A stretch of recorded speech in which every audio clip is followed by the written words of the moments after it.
Hello and welcome back to Unearth the Past, a podcast that delves into the lives of interesting people.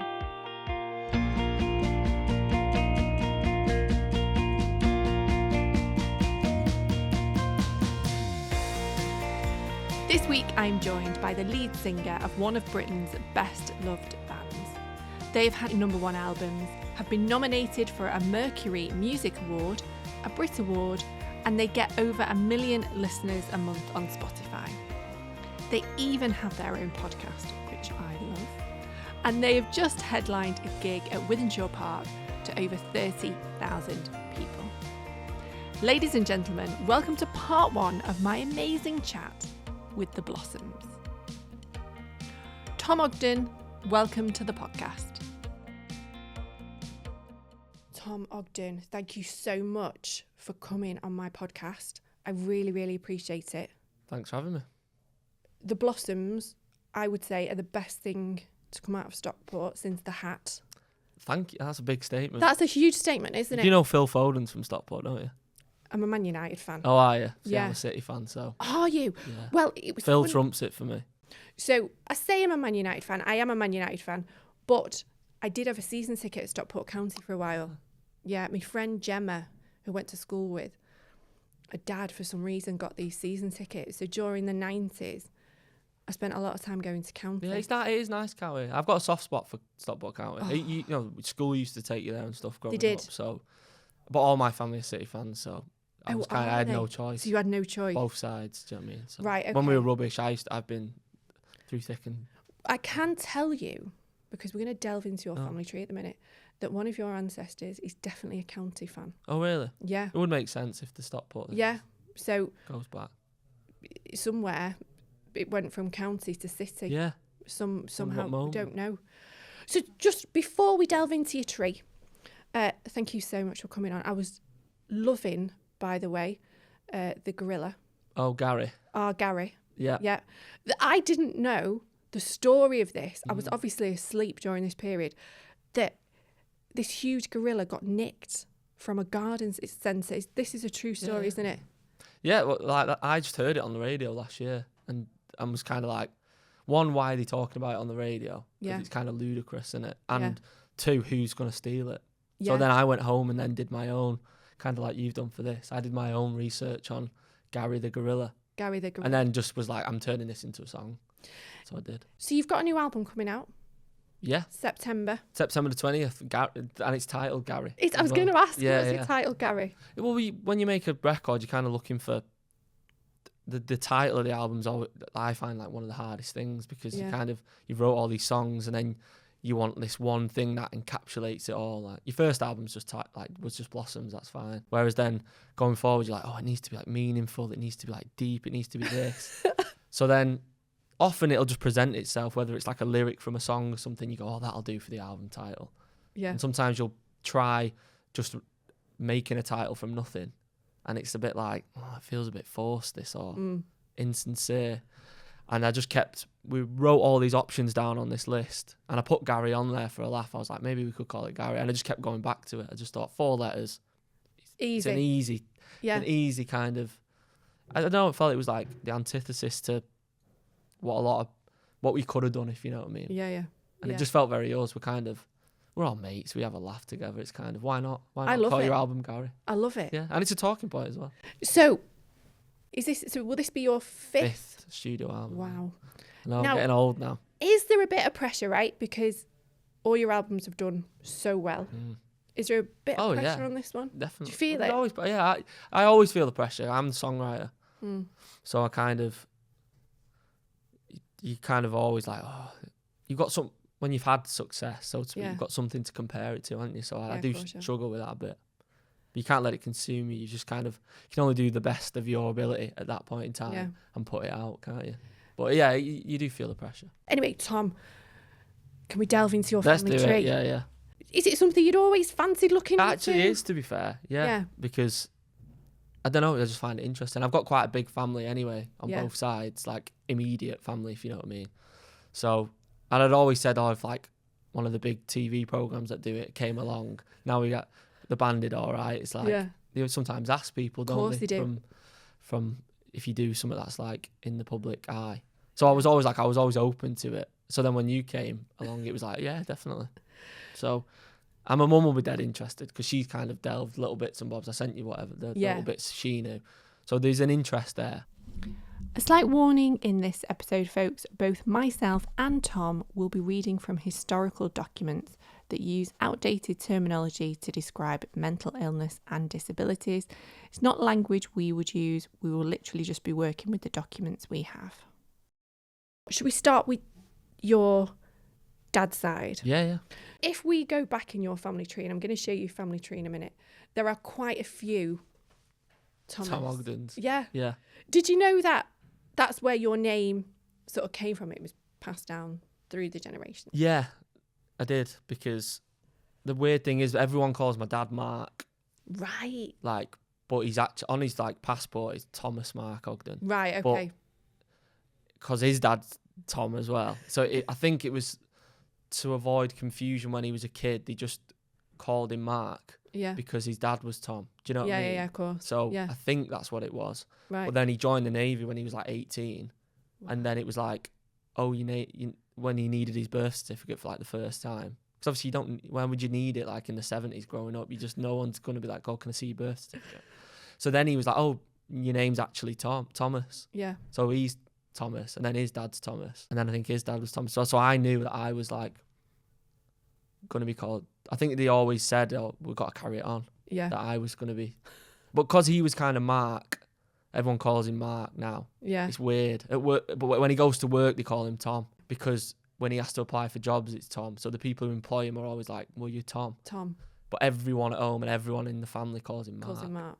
So I think when I came along, it was like, he's going to be a proper Tom. So are you the next, obviously you're the next generation then. So I take it, are you going to carry the Tom brand on? Well, if I have kids, it's been discussed that for a laugh we could just keep it going. But I don't know. I feel like I've kind of, I don't know. I think would it be a bit mad if I called my kid Tom? I could do what my dad did though, couldn't I? Yeah. I could call him Tom and then give him a middle name. And carry on that weird tradition. Yeah, just keep it going forever. Why not? I kind of like stuff like that. Yeah. When I found it interesting when I found it out. But yeah, I knew that I was from a long line of Toms. Well, I thought let's start with your granddad, Thomas Ogden, who was born in 1933. Yeah. Now, the first record that I have for him that I found him on was something called the 1939 Register. And that was taken just before World War II. Yeah. I've not got any World War II records to show us. And the reason I start in 1939 and go backwards is because there's a closure order on a lot of those records. In other words, there's a closure order on them for 100 years to make sure that the person is deceased. You know, because it's got a lot of personal details on. You can apply for them, but I'm not going to lie, it takes 2 years for them to come back. So that's why I start in 1939 and then we go backwards. I'm going to show you the 1939 register so you can have a look and you can see him on there. So is he 6 at this point? So he's only young on this one. If you have a look at the top, you'll see where they were living. And if you scroll down, you should find him somewhere on this list, Tom. You can zoom in. I've just seen it straight away there. Have you got it straight away? Well, that's impressive. So what? So this is just a register of where people live? So this is a register taken before the war of where everybody is. So yeah, so it says Thomas Ogden Jr. That's him. At school. And then, if you go above, can you see his mum or his dad? So they've got the same names? Yeah, so Thomas Ogden Sr. and Margaret Ogden.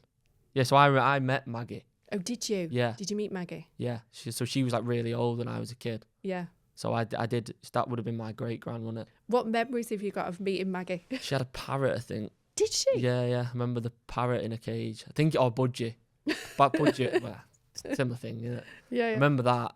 And they lived on the estate because they're both from council estates. Yeah. So it was just like 5-minute walk from my house. So I remember going over there. Am I looking for something specific here? Am I missing something? No, I just wanted to show you that record. So that's them. So they're both the kids are the same names, isn't it? Yeah. So this is the Tom passing on. Yeah, Thomas Ogden Senior. Yeah. Does it say what he does for a living? Yeah, tyre motor. I can't read. Yeah, don't worry. Reconditioner. Yeah, reconditioner. I think. Reconditioner. Sorry. Yeah. Foreman, and then it says Margaret Ogden, unpaid domestic duties. So she's just housewife. a mother. Yeah. Right, I'm going to... Wow. Is that in Stockport then? So this is in Stockport. So they're living on Adcroft Street, which is in Stockport. So on there, you would have noticed Maggie and... Maggie, senior, so which is mum, and then also Dad, which is Thomas Ogden. They got married in 1928, and I have a copy of their marriage certificate, which I'm going to show you. And if you look at the address, you should notice that Margaret Ridgway, the Ridgways, lived across the road from the Ogdens. No way. Which is possibly maybe how they met. Yeah, you'd think so, wouldn't you? Unless it was just a weird twist of fate. Isn't it? Where do you live? Across the road. So it's the marriage certificate. So this is the marriage certificate. So this is their marriage, so it says labourer. Yeah. So this would be, in theory, your great-grandparents. Yeah. Mad. So this is in 1928. But if you look in the column right at the end, it will tell you who their dads are. So I don't know if you could read that out for me. Yeah. So Thomas Ogden, age so they were 21 and 18 when they got married. Yeah. Wow. Bachelor. Stafford Street. That's where they must have lived. Is that? Yeah. And I want you to keep that in your mind because we're going to visit Stafford Street in a minute. Okay. Father's name, Thomas Ogden, obviously. And John Ridgway is Margaret Ridgway's dad. Don't think they can't say. Oh. Slater. Is that it? Yeah, so Thomas Ogden is a Slater. So my great granddad is a Slater. Yeah. Yeah. I don't know if you can read what John Ogden does. John Ridgway. Sorry, Ridgway. Is labourer. He's a labourer. Yeah. Right, so I want you to keep Stafford Street in your mind. Yeah. The Ogdens and the Ridgways live on Stafford Street. I'm presuming the families must have got on because, the kids got married.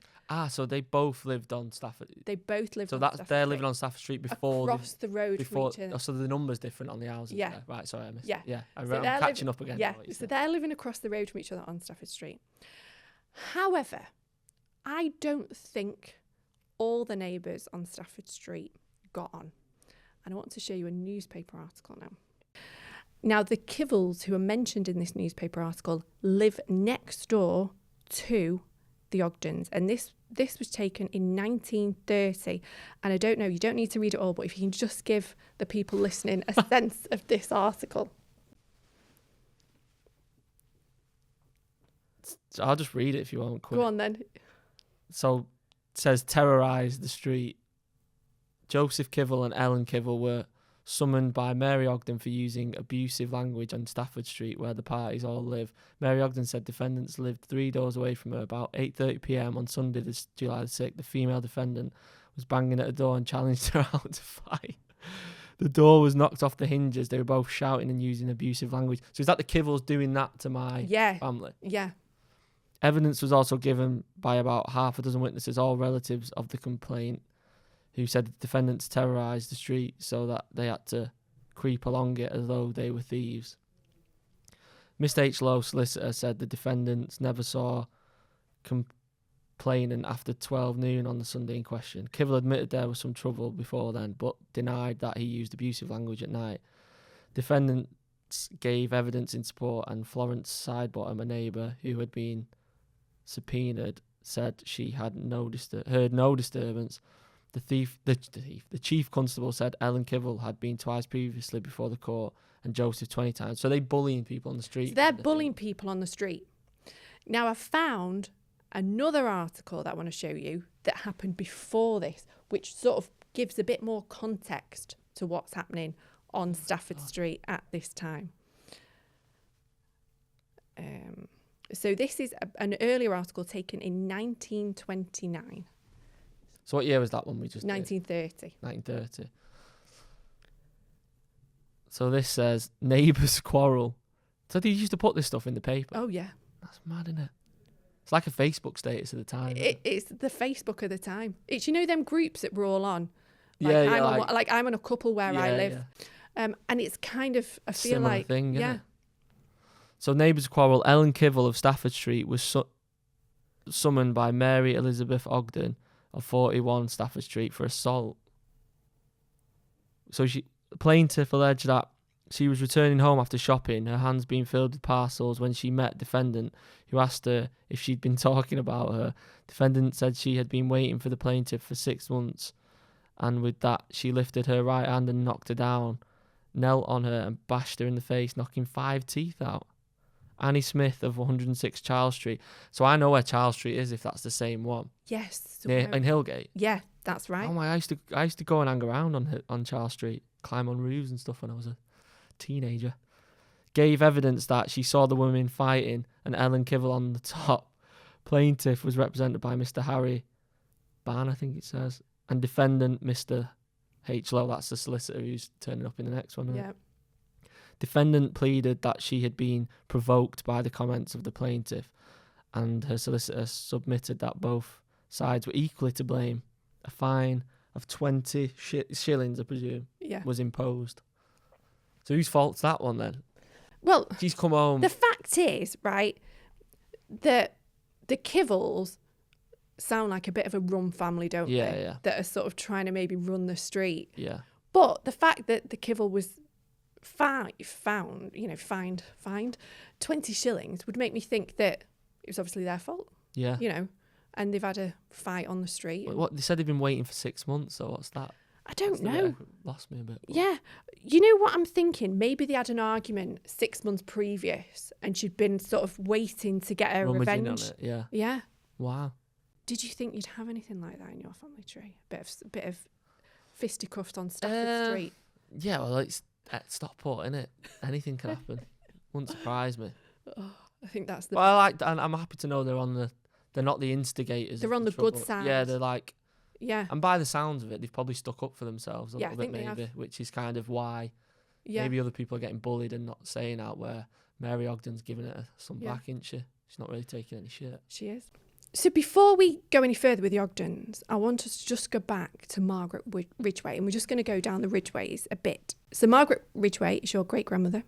She was born in Stockport in 1910, and she is the daughter of John Ridgway, who we saw in the marriage certificate, which is your great-great-grandfather, and Florence Upton. So that's her mum. And you know, because we've seen the record, that they lived on Stafford Street. John was born in 1888 and he married Florence Upton in 1907. The next record I have for John Ridgway, which would be your great-great-granddad, is a newspaper article, which I'd like to show you. So this is Maggie's dad? This is Maggie's dad. In 1915, your great-great-granddad appears in the local Stockport Advertiser. And obviously, 1915, what's happening at this time? World War I. So he joins up, before the war starts actually, he joins the army. I know he's in the army in 1911 because on the census record, he's in the army. But I just want to show you why he appears in the newspaper.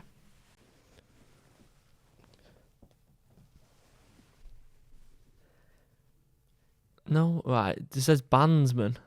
So is this that? See, they've been saying this for ages that they think something might be in the family. In a recent published official list of names of soldiers who have been awarded the Distinguished Conduct Medal appears the name of bandsman John Ridgway, the 2nd Battalion, local North Lancashire Regiment, who's a Stockport man. Bandsman Ridgway joined the army 6 years ago, serving in India when the war broke out. So he was wounded when he was away. Is that what it says? Yeah. In a letter to his wife, who resides in Stafford Street of Hillgate. So it is the one near Charles Street that I'm thinking of. I was a near goner as anyone was. I had a bullet in my throat for 5 weeks. Jesus. I had a rough time of it. Does it go into any more detail about that? It just says he's a bandsman. So all I know is that he's a bandsman. You can tell by his uniform. So this is a picture of him here. So does that mean music in the... Yeah. What? That's mad. Did you know that? No, not at all. And they've been saying, my mum and dad have been saying, my mum, there's got to be someone. And it's not, you didn't even have to go that far back, did you? No. So he's a bandsman. Do you know what he did? Bandsman John Ridgway, Tom's great-great-grandfather, was born in Stockport in 1888. Sometime before 1911, John joined the 2nd Battalion of the loyal North Lancashire Regiment.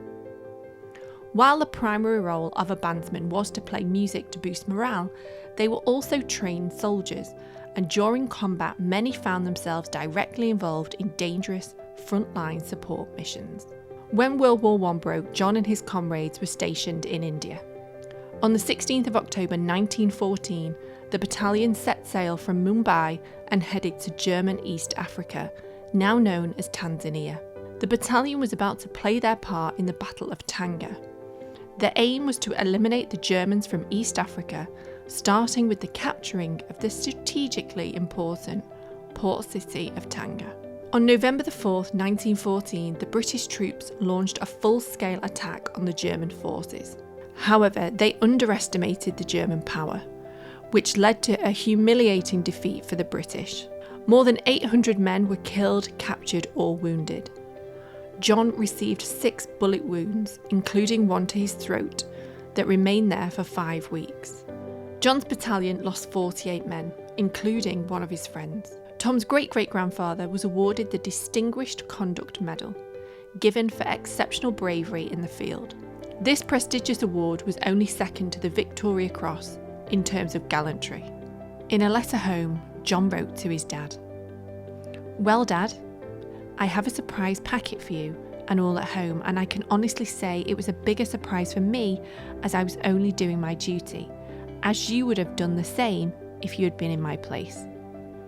Enclosed you will find a copy of the command orders awarding the Distinguished Conduct Medal to some of my mob for gallant conduct under heavy fire and good work generally at the attack of Tanga on November 4th, 1914. And I had the luck to be one of them. The first lad mentioned was my chum, and he was killed about 5 yards from me by a shell. We buried him where he fell, and I suppose his medal will be sent to his people, who I believe are in Manchester." Bandsman Ridgway finished the letter by asking his dad to send him a copy of the Football Echo each week, and finished with the words, "Play up county." So I don't know what instrument he played, but I just know he was a bandsman in the Loyal North Lancashire Regiment. I want to know what the bands, what roles. It wasn't just like drums, was it? No, so it was their job to keep morale up. That is mad. That is proper mad. It's blowing my head that bit. The next record that I have for John Ridgway is the 1921 census. But I just want you to pay attention. Under his name is the name of his wife. So this is Maggie's mum and dad, isn't it? So this is Maggie's mum and dad. Right, let's have a look at this. So his parents are at the top. So I can't even read what his name is.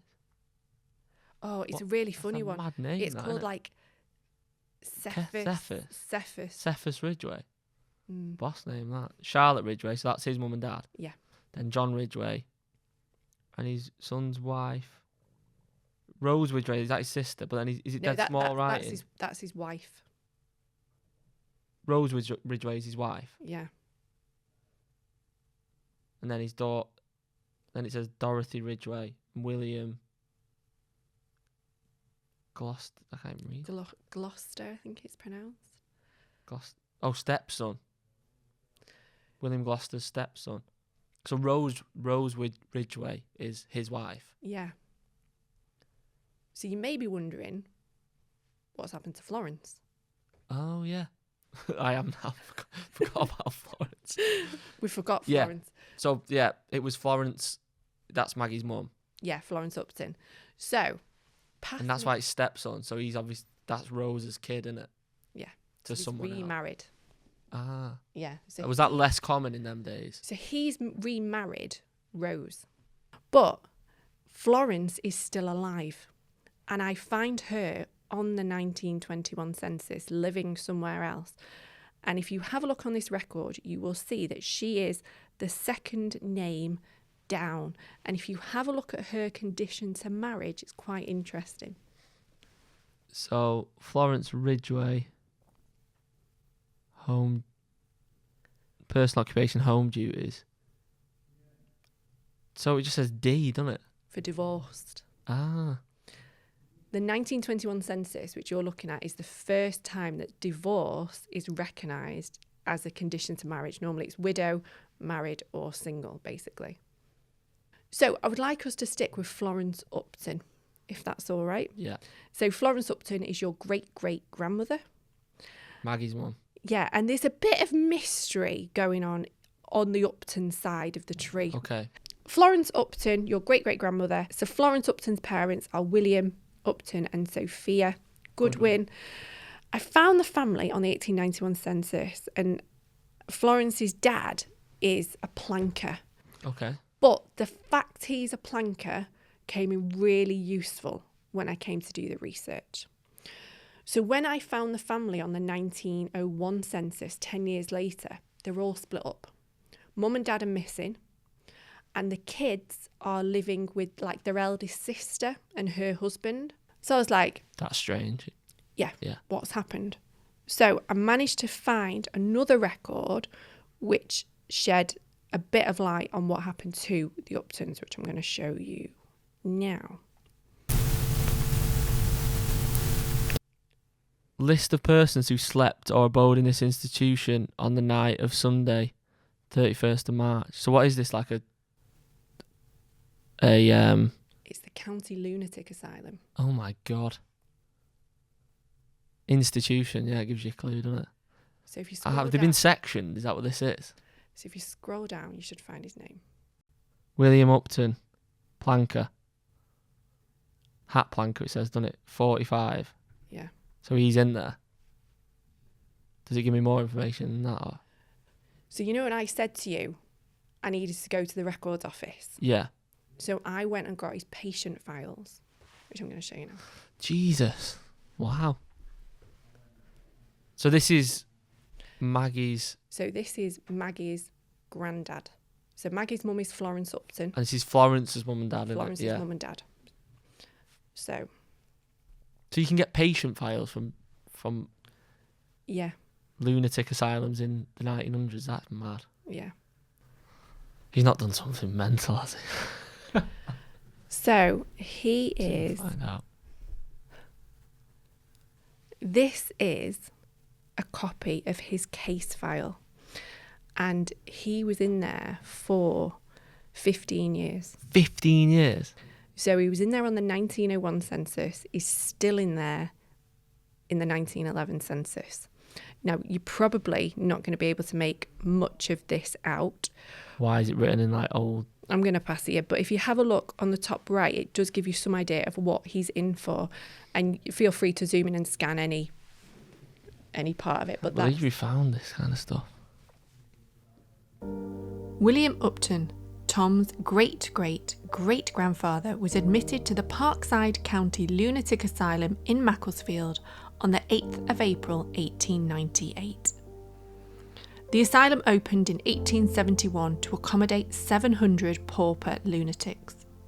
William's patient record states that this was the second time he had been admitted. He was described as suffering from acute mania, being noisy, violent and abusive towards others.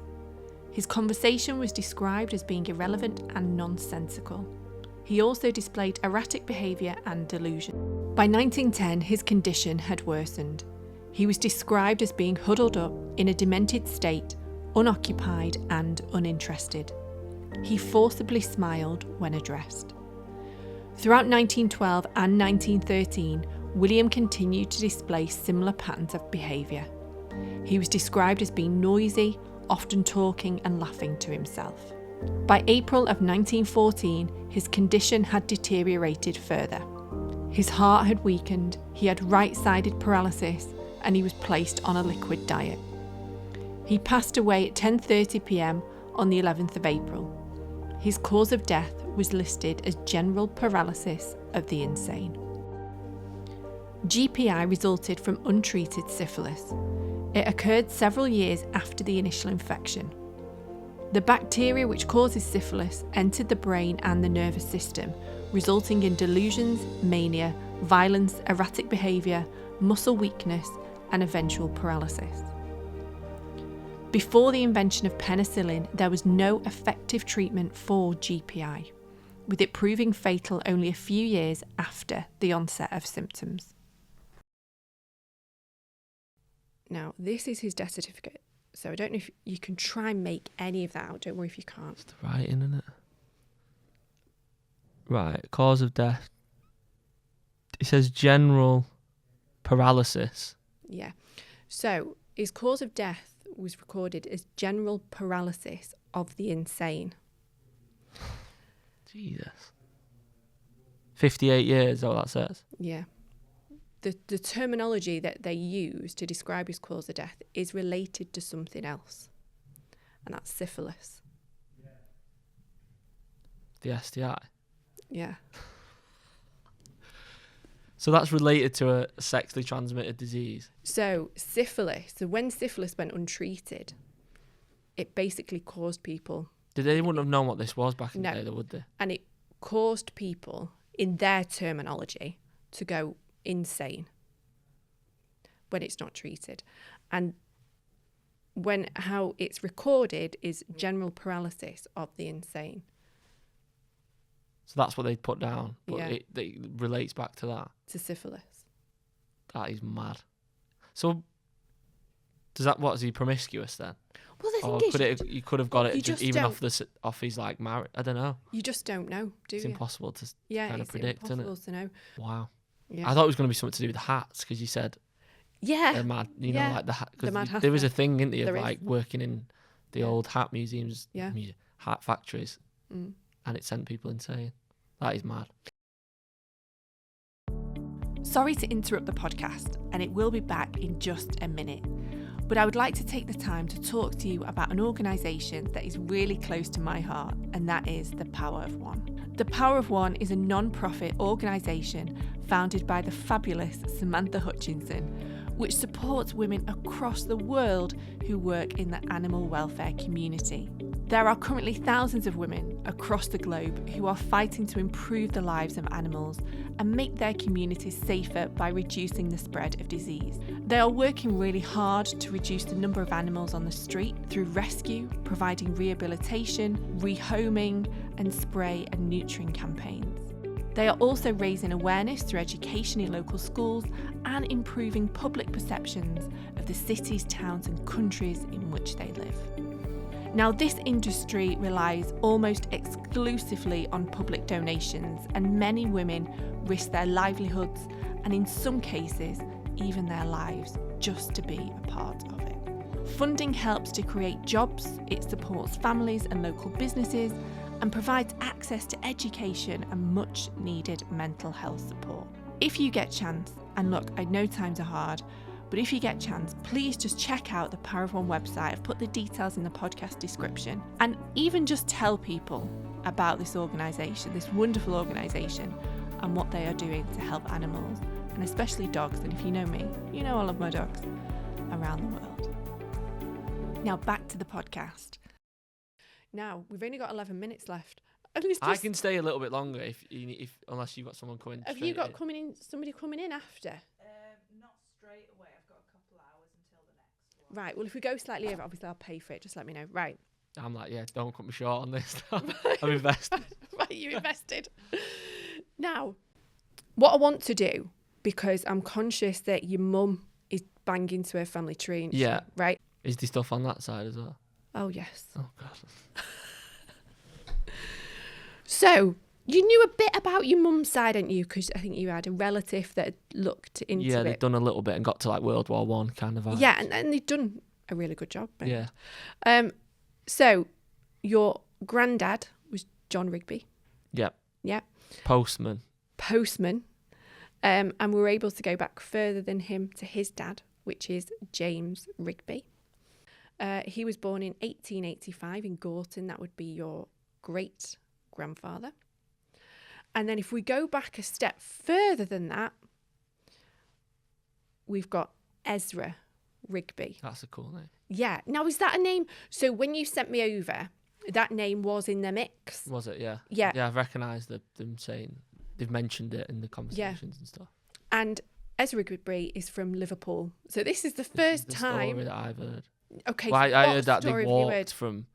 That's what you're not probably going to be able to find it. They walked from Wallasey to Stockport for work. Well, Ezra Rigby, he was born in 1852, about 1852 in Liverpool.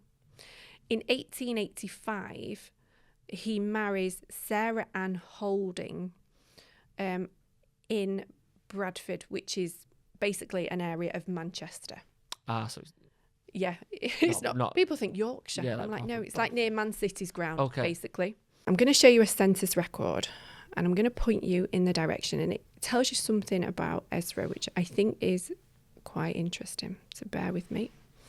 This is the 1911 census. So this is James Rigby's dad. So this is James Rigby's dad, and he is called Ezra Rigby. And I want you to pay attention to the last column on the 1911 census. Feel free to zoom in. Like that way? Yep.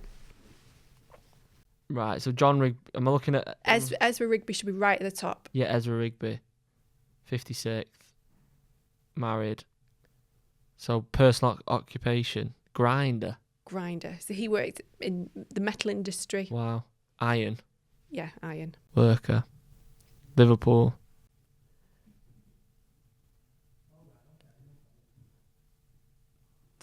What's this? Deaf, dumb and blind? Yeah. So the last column, by the way, this is not language we would use today, but on the census, the last column says deaf, dumb and blind. If any of this person in the schedule is number 1, totally deaf, dumb or blind, or 2, totally blind, 3, lunatic, imbecile, state the infirmity opposite that person's name. So they put totally D&D. Yeah. So how would they diagnose? What does that mean then? I think what it means, reading between the lines, is the fact that he's obviously deaf. So he's completely deaf. Is that from working? No, I think he was probably born with it. Wow. Yeah. So he's completely deaf. But also, because he's deaf, he's not picked up speech. Wow. And what's interesting, if you look at the person who's lodging with them, right on the bottom row, who's not a family member, he's also deaf. The Rigbys appear in the newspaper probably more than anybody else I've researched. Yes. Wow. I think I've seen... Did I send you one of the clippings that I'd seen? I don't know. What have you seen? Is it that Sarah Ann Holding? Yeah. She's in there for being pissed, I think. Like all the time. All the time. Is there more then? Yes. Oh my God. Sarah Ann Holding is regularly brought up in front of the courts. I think on one of the criminal records that I found for them, they come in front of the court 16 times for being drunk and disorderly. 16 times. Wow. I've got numerous articles relating to their relationship, and I think it's probably fair to say, Tom, that they weren't the best parents, and that's probably because they were drink dependent. So who is this? So this would be your great-great-grandparents. Yeah, mine, yeah. Yeah, your great-great-grandparents. So this is John Rigby, granddad. Yeah. Yeah. And it's his granddad. Yeah. Basically. So Ezra and Sarah Ann weren't good parents to James Rigby. Yeah. And we know that because they are prosecuted on numerous occasions for not looking after the kids. Wow. Did they not get them taken off them there? No. Or was that not a thing back then? It just wasn't. Yeah. It wasn't a thing. But they didn't end up in the lunatic asylum like the other side. Maybe they were a couple of steps away from it. They didn't end up in the workhouse, right? So they managed to keep the whole family out of the workhouse. But judging by some of the newspaper reports, and there's loads of them. There's one in 1896 where they're done for neglecting the children. There's one in 1901 where they're done for neglecting the children. In 1908, this is just a little article relating to Ezra. Yesterday, a deaf mute named Ezra Rigby, Booth Street, Gorton, was charged with being drunk and disorderly at the Manchester County Police Court. Fine of 10 shillings and costs of 14 days was imposed. That is mad. And deaf mute, that's crazy. Yeah, and I'm presuming, as I say, obviously he's deaf, and I'm presuming because he's deaf, he's not picked up language skills. Picked up the language skills. In 1904, this is another article. I don't know if it's only a small one. Fourth conviction for cruelty to children was recorded today at the City Police Court against Sarah Ann Rigby of Elizabeth Street, Clayton, who received 6 months imprisonment for neglecting her 4 little ones. The case was brought on by blah, blah, blah. Yeah. That is mad. But I think it's a testament, though, the fact that, you know, the kids had this pretty crappy start to their lives, Yeah. but all did all right, didn't they? Do you know what I mean? It's like they had families of their own, and exactly. then it continued and stuff. So they obviously broke that cycle. Yeah. Because that must have been tough, you know, growing up. Yeah, no, it's what with effects that had on then James. Exactly. And then what then James brought to John. Exactly. And then it's passed down, isn't it? Yeah. Do you know what I mean? So mad that. We mentioned James Rigby, and James Rigby, who is your granddad's dad, married Margaret Rigby. And I remember you sent me a message saying, I hope they're not related. They're not, are they? They're not at all. Good. Don't worry. Completely not related. One's Liverpool, one's Manchester. Wow. Margaret's parents are John Thomas Rigby, and her mum is Catherine Frawley. And Catherine died. John Rigby actually goes on to marry her eldest sister. This is what my mum told me about. Did you this, know and they were like, "How's this? What's going on here?" So No. he married us. So He married her eldest sister.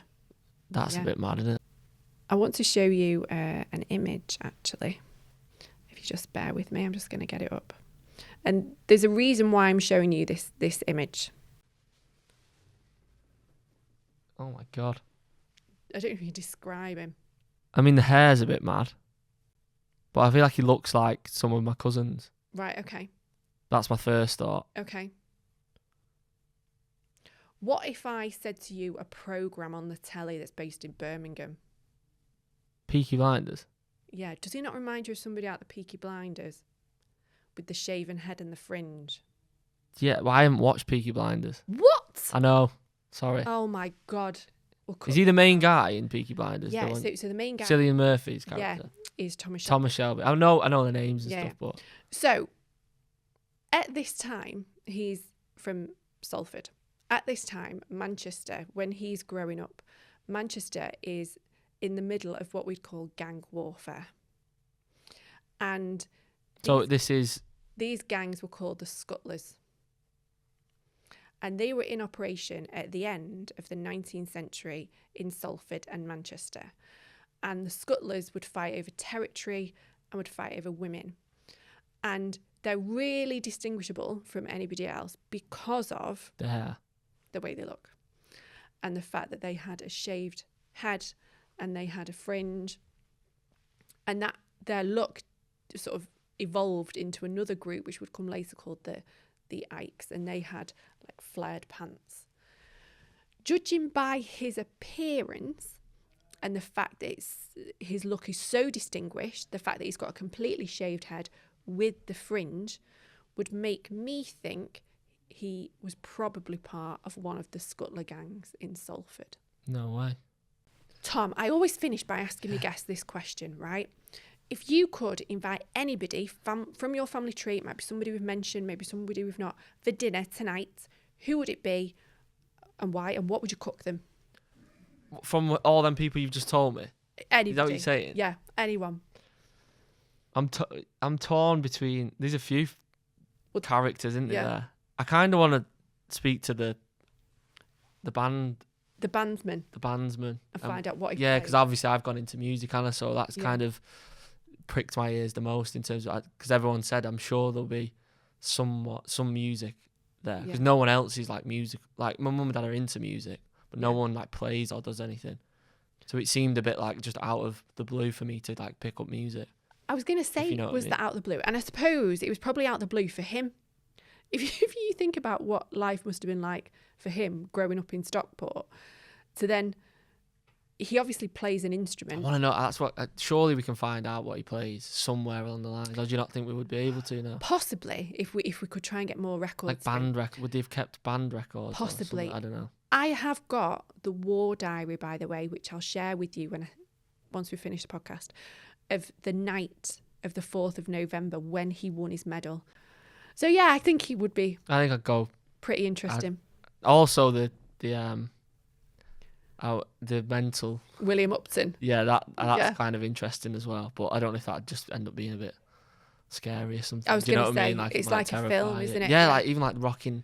Well, it's like you think these things are just made up for the telly, don't you? But it's not, is it? It's like no. And I was reading. I obviously became a bit obsessed when I was there. I started reading everybody's case, and on a few of them, it actually says whether they're a danger or not, and whether they were basically restrained for the whole time they were there because they were a danger.